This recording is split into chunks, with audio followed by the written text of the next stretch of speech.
Bonjour, chers étudiants et étudiantes. Dans cette vidéo, on détermine la taille d'un échantillon pour estimer une proportion. On utilise l'inégalité de biais intuitive pour déterminer la taille d'un échantillon si on ne connaît pas la loi de la variable considérée. Si la loi de la variable considérée est une loi normale, ou bien la loi de cette variable peut être approchée par une loi normale, dans ce cas-là, on utilise cette loi normale pour déterminer la taille d'un échantillon. On suppose qu'on s'intéresse à estimer la proportion P des individus A observés dans une population finie en utilisant la méthode de sondage ou échantillonnage. Pour cela, on tire avec remise un échantillon d'effectif petit n, soit Fn égale à x sur n, la proportion des individus A observés sur l'échantillon. Avec x égale au nombre des individus A observés dans l'échantillon.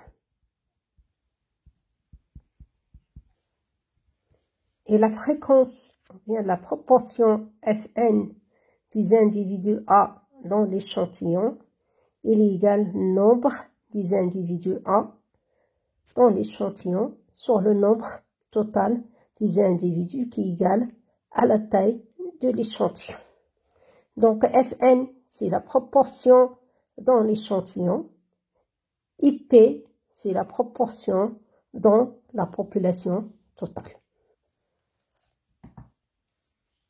Par exemple, pour effectuer un contrôle de fabrication sur un ensemble de pièces fabriquées par une machine pendant un mois donné, on veut connaître la proportion des pièces défectueuses fabriquées par cette machine. Donc la population totale, c'est l'ensemble des pièces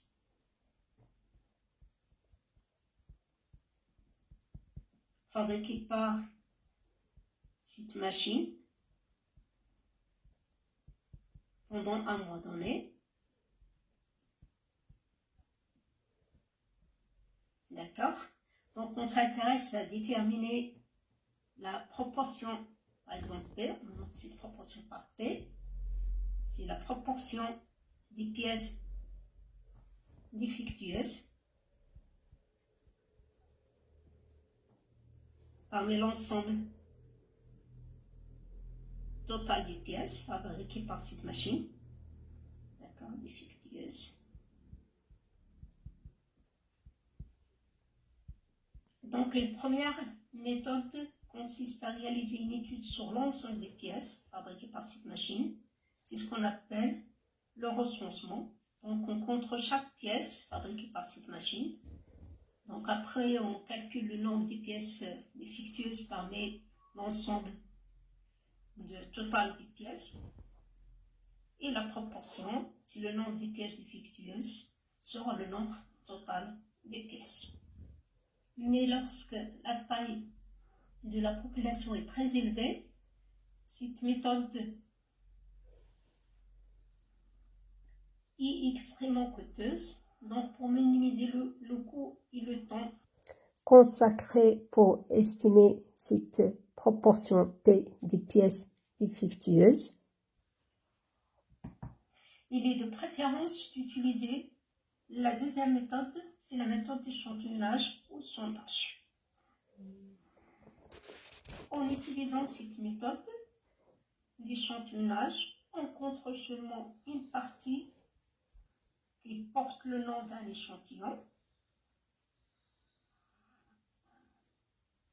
Donc, on extrait un échantillon, bien sûr, un échantillon qui est représentatif. Bien sûr, la taille de l'échantillon, il est très petite par rapport à la taille de la population totale. C'est déjà l'intérêt de cette deuxième méthode sur la théorie d'échantillonnage, c'est de minimiser le nombre des pièces à contrôler. Donc sur cet échantillon, puisque la taille est assez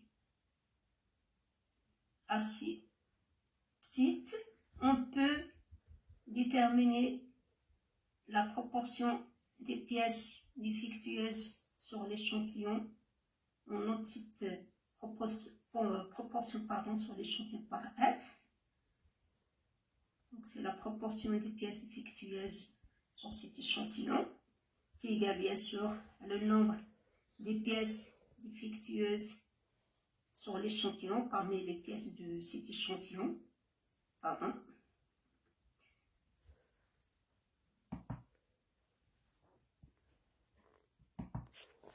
Alors, quelle doit être la taille de l'échantillon pour que la proportion observée Fn ne s'éloigne pas de la vraie proportion P sur la population totale de plus moins T avec une probabilité de moins 1 moins alpha. Donc, on doit déterminer la taille de l'échantillon, Tn, telle que la probabilité que la fréquence Fn se trouve dans l'intervalle P moins T et P plus T, elle est supérieure ou égale à 1 moins alpha. Donc avec une probabilité de moins 1 moins alpha, au moins, donc cette probabilité elle est supérieure ou égale à 1 moins alpha. Pour utiliser l'inégalité de bien émettitive, on doit connaître l'espérance de Fn et la variance de Fn. Et puisque l'espérance de Fn est égale à l'espérance du x sur n, qui est égale à l'espérance du x sur n, donc en utilisant la propriété de l'espérance d'une constante fois une variable aléatoire, elle est égale à cette constante fois l'espérance de cette variable aléatoire. Donc grand X c'est une variable aléatoire et petit n c'est une constante. Donc l'espérance du x sur n égale à l'espérance de 1 sur n fois x, qui est égale à la constante 1 sur n fois l'espérance du x. Et la variance de Fn, elle est égale à la variance du x sur n, c'est la variance de la constante 1 sur n fois la variable aléatoire x. Donc je dois utiliser la propriété de la variance d'une constante fois une variable aléatoire.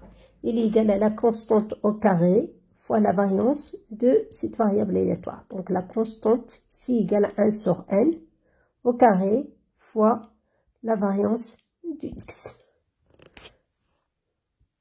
Donc il suffit de connaître la valeur de l'espérance du x et la valeur de la variance du x pour déduire l'espérance de Fn et la variance de Fn. Puisque on tire l'échantillon avec remise dans une population comprenant des individus A aux proportions P et des individus A bar aux proportions 1 moins P, alors X suit une loi binomiale de paramètres. Premier paramètre, c'est le nombre d'itérages. Donc, c'est la taille de l'échantillon. On tire combien d'éléments dans notre échantillon.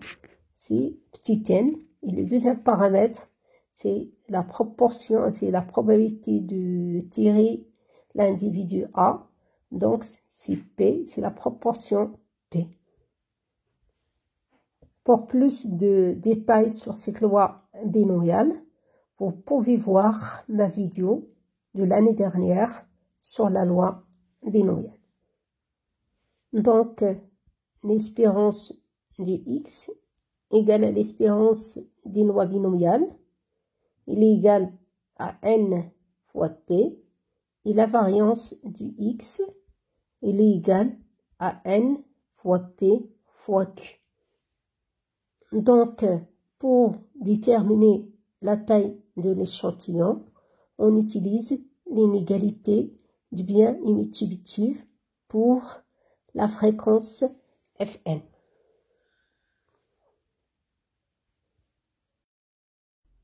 Quel que soit t positif, la probabilité que l'écart entre Fn et son espérance en valeur absolue il est inférieur à cette valeur t, avec une probabilité qui est supérieure ou égale à 1 moins la variance de Fn sur t au carré.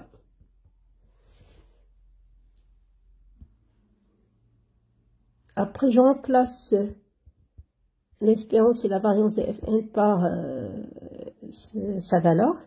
Donc, quel que soit t positif, la probabilité que Fn moins l'espérance de Fn il est égal à combien? C'est P moins P. On va l'absolu, il est inférieur à T. Il est supérieur ou égal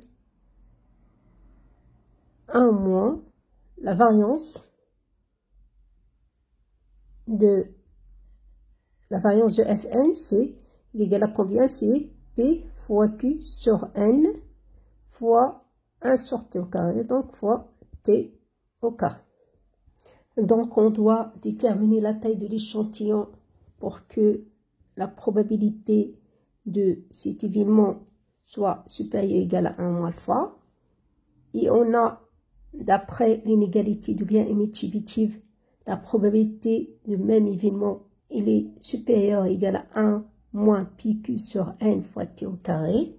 Donc, il suffit de prendre 1 moins pi fois q sur n fois t au carré.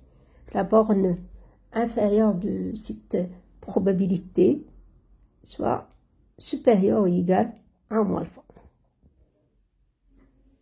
Donc ensuite, j'essaie de résoudre cette inégalité en fonction de n. D'accord?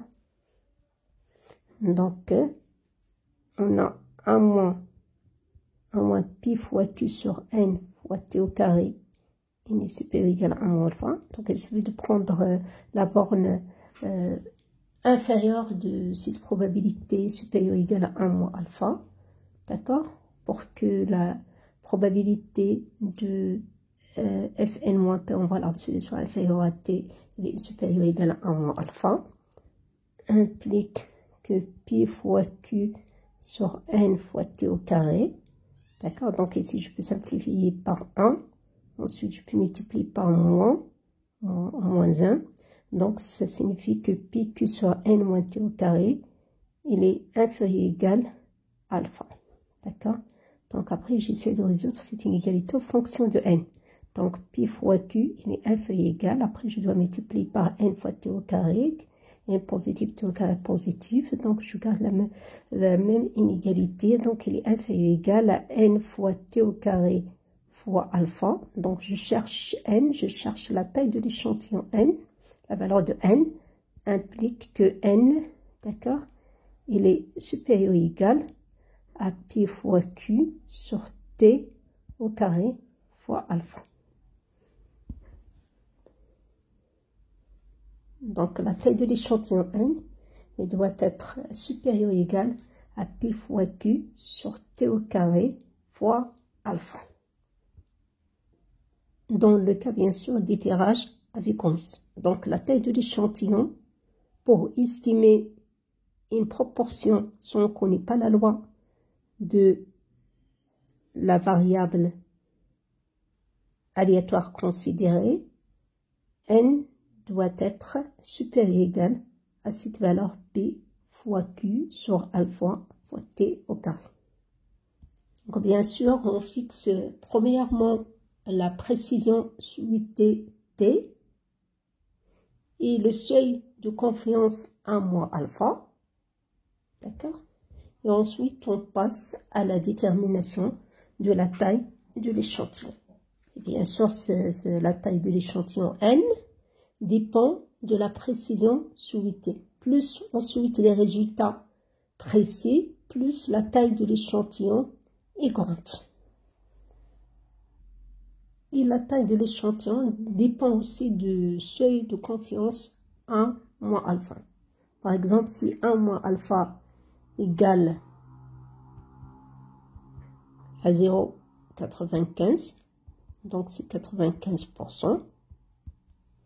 Donc on est sûr à 95% que la vraie valeur P se trouve dans l'intervalle Fn moins T et Fn plus T.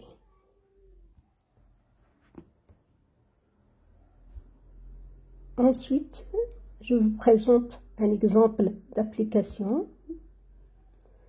C'est l'exercice de l'examen de la session ordinaire de l'année 2017-2018. Donc, on suppose qu'on a une production de 10 000 pièces fabriquées par une machine. La proportion de pièces défectueuses P est égale à 0,01.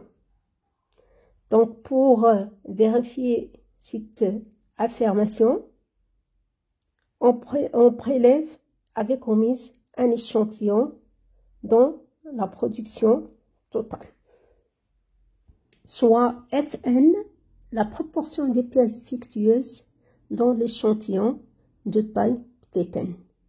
Donc P, c'est la proportion des pièces défectueuses dans la production totale, et Fn, c'est la proportion observée, c'est la proportion dans l'échantillon de taille Tn. Donc, cette proportion dans la production totale est affirmée à P égale 1%, à 0,01. Et pour vérifier cette affirmation, on prélève avec omise un échantillon de taille Tn. Donc, quelle est l'espérance de Fn? Déjà, on doit déterminer,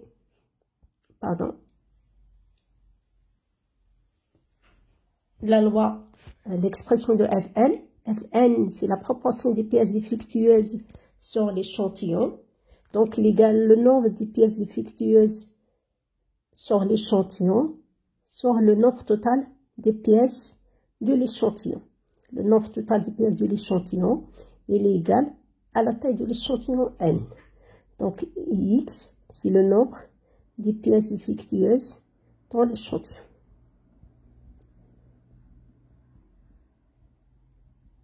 Défectueuses dans l'échantillon. D'accord? Donc, on choisit les pièces avec omise, notre échantillon, les pièces de notre échantillon avec omise. Donc, la loi du X, c'est la loi, donc Fn, je dois justifier ma réponse. Donc, je dois premièrement déterminer la loi du X, choisir mon échantillon avec omise. Donc, X suit la loi binomiale. On choisit et on prélève avec omise notre échantillon.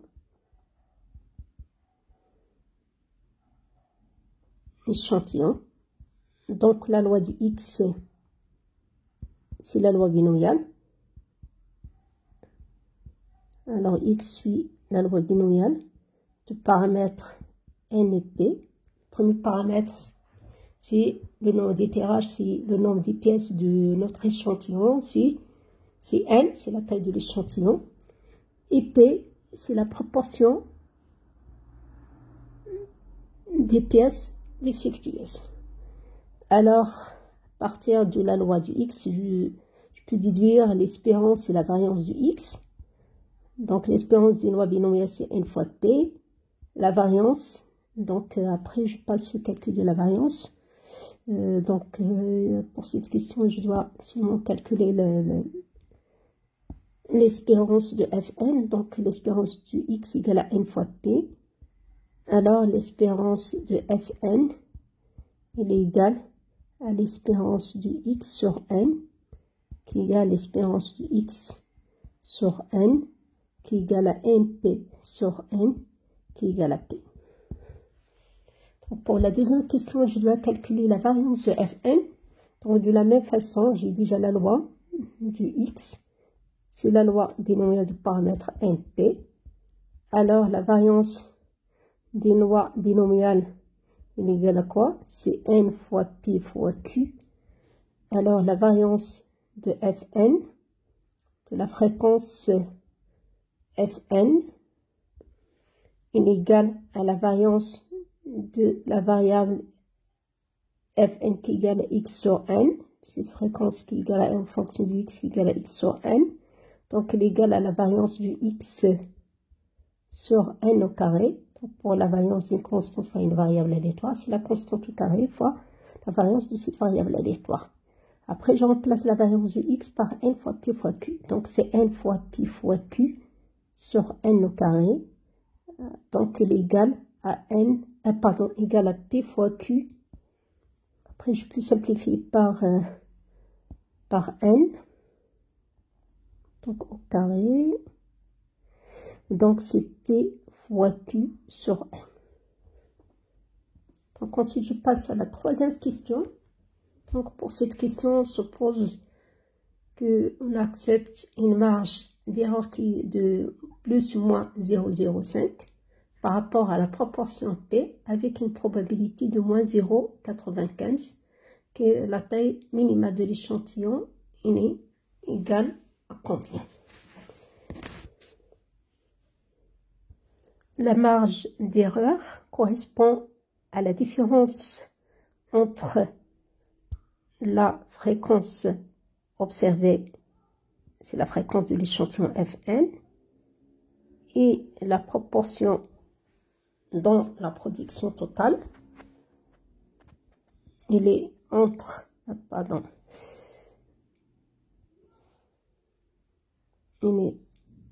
il est de plus ou moins 0,05, donc l'écart entre Fn et P, il est supérieur à moins 0,05 et inférieur à plus 0,05, avec une probabilité du moins, donc il est supérieur ou égal à 0,95. Donc l'écart entre la fréquence observée et la fréquence de la production totale appartient à cet intervalle moins 0,05 et 0,05 avec une probabilité de moins 0,95. Donc la probabilité de cet événement, il est supérieur ou égal à 0,95.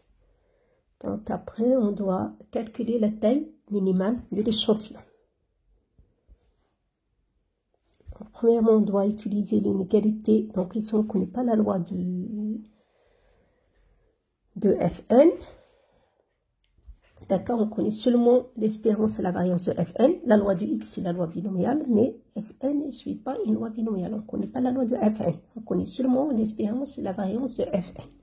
Donc, pour ces raisons-là, on doit utiliser l'inégalité de biais inétubitif pour déterminer la taille de l'échantillon. Donc, on va utiliser l'inégalité pour cette fréquence Fn. Donc, l'inégalité, quel que soit T positif, la probabilité pour que Fn moins P, voilà, soit inférieur à T, il est supérieur ou égal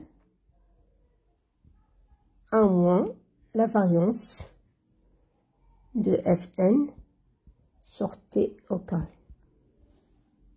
Donc, bien sûr, ici, je peux prendre T ou bien A ou bien n'importe quelle notation pour cette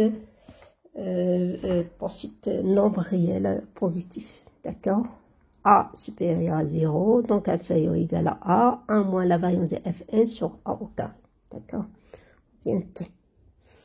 Donc, ensuite, on cherche la taille de l'échantillon pour que la probabilité de cet événement soit supérieure ou égale à 0,95. Donc, il suffit de prendre la borne inférieure de l'inégalité devient émettive supérieure ou égale à cette valeur 0,95. Alors, il suffit de prendre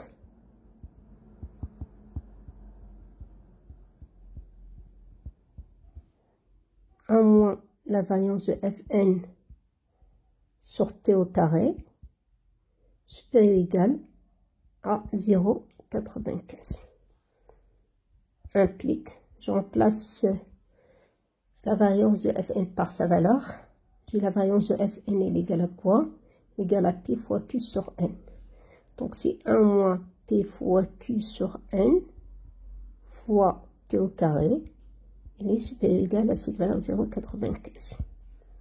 Implique que P fois Q sur N fois T au carré, il est inférieur ou égal à 1 moins 0,95. Donc c'est 0,05. Après, j'essaie de résoudre cette inégalité aux fonctions de N. Donc P fois Q inférieur ou égal à N fois T au carré fois 0,05 implique que N il est supérieur ou égal à P fois Q sur T au carré fois 0,05 qui est égal P, la valeur de P c'est 0,01, Q égale à 1 moins P, donc c'est 1 moins 0,01, donc c'est 0,99 sur T au carré. Donc ici il suffit de prendre T égale à 0,05, c'est l'écart entre Fn et P. Donc il suffit de prendre 1 moins la variance de Fn sur T au carré supérieur à 0,95 et T égale à 0,05. D'accord? C'est cette valeur. Donc sur 0,05 au carré fois 0,05. Donc on trouve qu'il est égal à 79,2. Donc il fait que la taille de l'échantillon N soit supérieure ou égale à 79,2. Donc la taille minimale de l'échantillon est égale à combien? Donc c'est le premier entier supérieur ou égal à cette valeur. D'accord? Donc N, la taille minimale,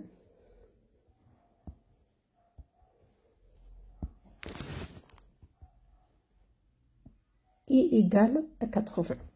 Donc c'est le premier entier supérieur ou égal à cette valeur 79,2.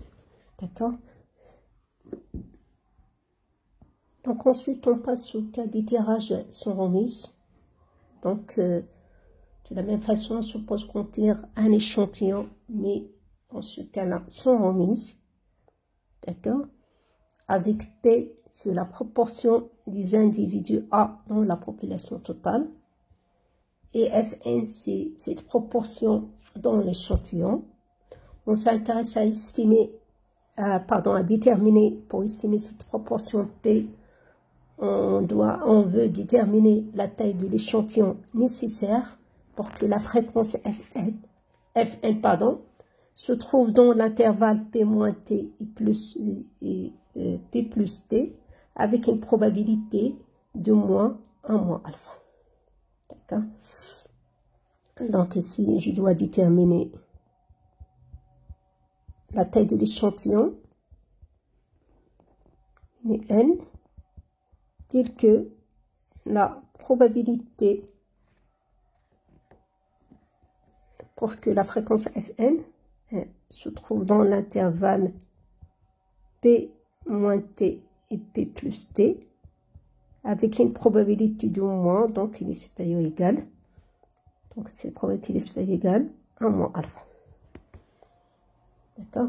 Donc dans le cas sans remise, quelle est la loi du X? D'accord? Donc on va utiliser, pour utiliser l'inégalité de bien émettritive pour déterminer la taille de l'échantillon, on doit connaître l'espérance et la variance de Fn. Donc pour déduire la valeur de l'espérance et la variance de Fn, on doit connaître l'espérance et la variance de cette variable aléatoire X. Donc à partir, comment on peut déduire l'espérance et la variance du X à partir de la loi du X. Donc ici pour X, on peut déduire, ou bien déterminer, pardon, la loi de cette variable aléatoire. X est égal à quoi? Il est égal le nombre. Deux fois, on a là l'événement A. Donc le nombre de A. D'accord? Dans l'échantillon.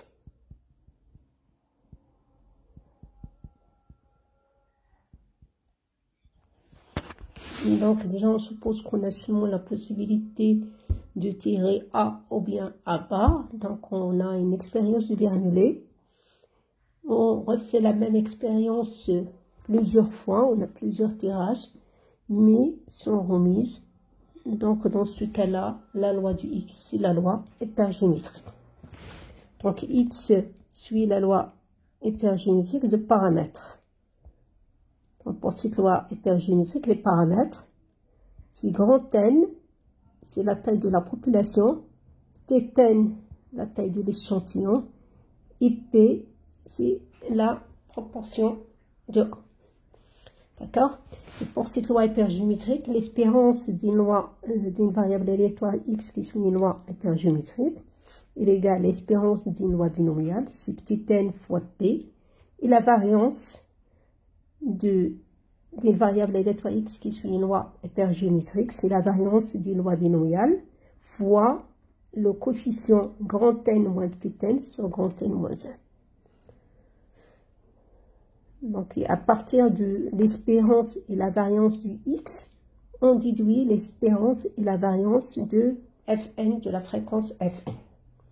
Donc, pour plus de détails sur cette loi hypergéométrique, vous pouvez référer à ma vidéo sur la loi hypergéométrique de l'année dernière. Donc, l'espérance de Fn, c'est l'espérance... Pardon.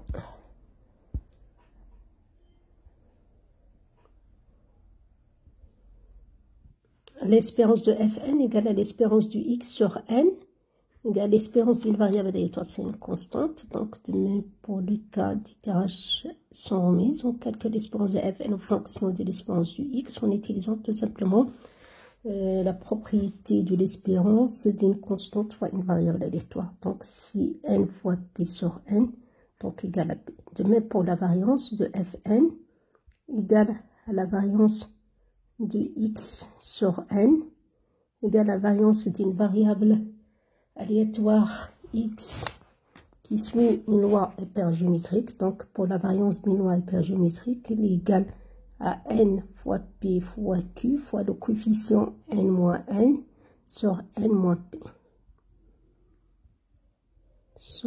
Pardon, pour la variance, c'est la variance sur la constante au carré.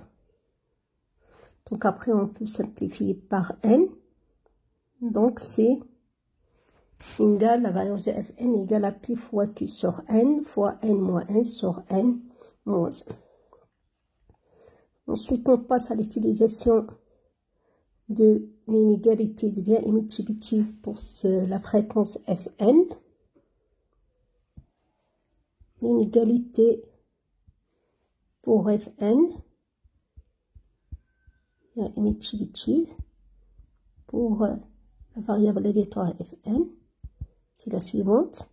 Quel que soit T ou bien A positif, la probabilité que Fn moins l'espérance de Fn est inférieure à T, cette probabilité est supérieure ou égale à moins la variance de Fn sur T au carré. Donc ensuite, je remplace l'espérance de Fn par P, par sa valeur c'est P. La variance par sa valeur c'est P fois Q sur N, N moins 1 sur N moins 1. Donc finalement, je trouve l'inégalité suivante. Donc c'est la probabilité de Fn moins P inférieure strictement à T, elle est supérieure ou égale à moins, pardon ici c'est 1 moins, c'est 1 moins cette valeur. 1 moins la variance de Fn, c'est P fois Q sur N, N moins N sur N moins 1, fois T au carré. D'accord? Donc pour que cette probabilité soit supérieure ou égale à 1 moins alpha, il suffit de prendre la borne inférieure de cette inégalité supérieure ou égale à 1 moins alpha. Donc, pour que la probabilité de Fn moins P inférieur à T soit supérieure ou égale à 1 moins alpha, il se fait de prendre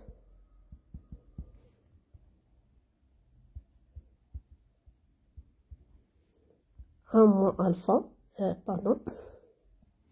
la borne inférieure de l'inégalité du émettivité, c'est-à-dire 1 moins P fois Q sur N T au carré fois N moins N sur N moins 1 supérieur ou égal à 1 moins alpha. Donc ensuite, j'essaie de résoudre cette inégalité en fonction de la taille de l'échantillon petit n. Donc il suffit de prendre P fois Q sur N fois T au carré fois N moins N sur N moins 1 inférieur ou égal à alpha. Donc implique que P fois Q fois N moins N est inférieur ou égal à alpha fois N fois T au carré fois N moins 1. Ensuite, j'essaie de résoudre cette inégalité en fonction de Tn. Et je trouve que N, que la taille de l'échantillon N, il est supérieur ou égal à P fois Q fois grand N sur alpha fois T au carré fois N moins 1 plus P fois Q. Donc, lorsque je choisis mon échantillon sans remise pour estimer une proportion, je fais que la taille de l'échantillon petit n soit supérieure ou égale à cette valeur. P fois Q fois grand N sur alpha fois T au carré fois N moins 1 plus P fois Q. Dans le cas sans remise, avec remise, pardon, la taille de l'échantillon est supérieure ou égale à P fois Q sur alpha fois T au carré. Donc la taille de l'échantillon dans le cas des tirages avec remise pour choisir les éléments ou bien les individus de mon échantillon, elle est différente de la taille de l'échantillon dans le cas du choix de l'échantillon sans remise. Donc ensuite on passe à un exemple d'application dans le cas sans remise. Donc, on suppose qu'on a une population de taille grand N égale à 500 000. La proportion de foyers disposant d'un abonnement Internet est affirmée à P égale 80%. 80% des foyers disposent d'un abonnement Internet. Donc, pour vérifier cette affirmation, on prélève sans remise un échantillon des foyers. On note Fn, la proportion des foyers disposant d'un abonnement Internet dans l'échantillon de taille Tn. Donc, l'espérance de Fn, le choix de l'échantillon, il est sans remise. D'accord? Choisis sans remise notre échantillon. Donc, la loi du X, c'est la loi hypergéométrique de paramètres grand N, petit n et P. Et Fn, déjà, la fréquence ou bien la proportion dans l'échantillon. La proportion pour cet exemple 10 foyers disposant d'un abonnement Internet dans l'échantillon, il est égal à X sur N. Donc, la loi du X, c'est la loi H, hypergéométrique de paramètres grand N, petit n et P. Alors, l'espérance de X égale à N fois P et la variance de X égale à N fois P fois Q. La variance du X égale, la variance c'est N fois P fois Q, c'est la variance des lois binomiales fois le coefficient d'exhaustivité grand N moins petit n sur grand N moins 1. Donc ici on cherche à déterminer l'espérance selon l'espérance. Donc à partir de l'espérance du X, je peux déduire l'espérance de Fn. D'accord, c'est l'espérance du X sur N. C'est NP sur N. N fois P sur N, donc égal à P. Donc de même pour la deuxième question, je déduis la variance déjà de Xn à partir de la loi du X. X c'est la loi hypergéométrique de paramètres grand N, petit n et P. Donc la variance du X est égale à la variance des lois hypergéométriques. C'est la variance des lois binomiales. C'est petit n fois P fois Q fois grand N moins petit n sur grand N moins 1. Donc la variance de Fn, c'est la variance d'une variable sur une constante. C'est la variance de cette variable aléatoire sur la constante au carré. Donc après, c'est n fois P fois Q sur n au carré. D'accord? N fois P fois Q sur n au carré fois n moins 1 sur n moins 1. Donc égal à P fois Q sur petit n fois grand N moins petit n sur grand N moins 1. Donc c'est la variance de la fréquence Fn. Donc on ne connaît pas la loi de Fn, on connaît seulement la valeur de l'espérance et la variance de Fn. Donc on passe après à la troisième question. Donc pour cette question, on doit déterminer la taille de l'échantillon. Si on accepte une marge d'erreur qui est de plus moins 0,01 par rapport à la proportion P avec une probabilité de moins 0,95. Donc le 0,01, c'est la différence entre la... Pardon. On doit déterminer la taille de l'échantillon.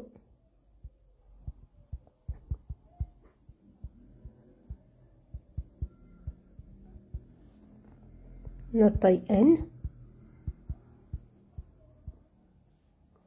telle que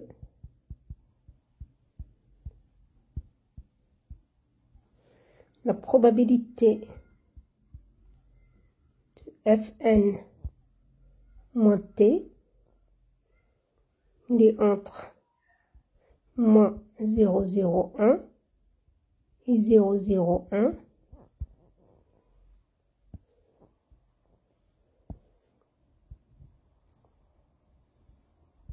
La probabilité avec une probabilité 2 moins, donc il est supérieur ou égal à 0,95.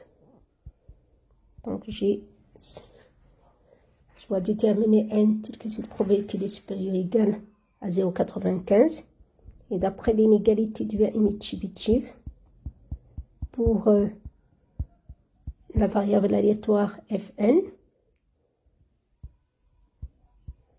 on a, quel que soit t positif, cette probabilité du même événement, fn moins l'espérance, et l'espérance égale à p,